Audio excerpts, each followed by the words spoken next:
Yani Warioba amesisitiza utunzaji wa mali za umma ikiwemo magari na ofisi wanazokabidhiwa watumishi wa umma. Taarifa ya Padri Nikas Kiuko inasoma hapa studioni.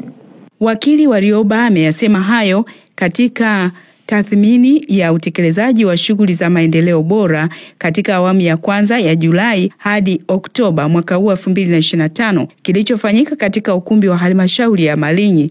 Amesema ni lazima madereva kuwa makini na magari ya serikali wanayoendesha. Wakishakafika wakajua ni uzembe wa dereva, alikuwa amelewa pombe na kuna mashine ya kupima.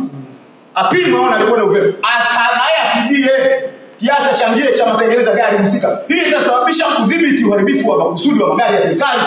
Aidha, mkuu huyo wa wilaya amesisitiza idara zote kuwajibika katika wilaya yake kwa kutatua migogoro ya ardhi kati ya wafugaji na wakulima kwa kutenga maeneo ya wafugaji. Kama uwekezaji sababu ya fedha, tafuta mwekezaji au ranchi.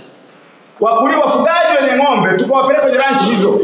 Watalipa fidia gharama kidogo na halmashauri kupata hela, lakini watengeneze miundo mbinu ili mifugo ibaki katika maeneo kadha isisumbue mazao ya watu. Kwa upande wake, mkuu wa TAKUKURU wilaya ya Malinyi Sikujua Kimweri amesisitiza suala la utawala bora kuwa ni lazima watumishi wawajibike, washirikishe jamii na kuwa waaminifu katika kazi na miradi wanayotekeleza. Kuna uwazi, usawa, rule of law, utawala sheria, uadilifu. Hayo yote yanajenga utawala bora. Sasa sisi katika utekelezaji wa majukumu yetu katika maeneo tulionayo, hapa tupo maeneo tofauti. Kuna watendaji wa vijiji, wa kata, kuna watumishi katika idara. Sote tunatakiwa tuzingatie hiyo misingi.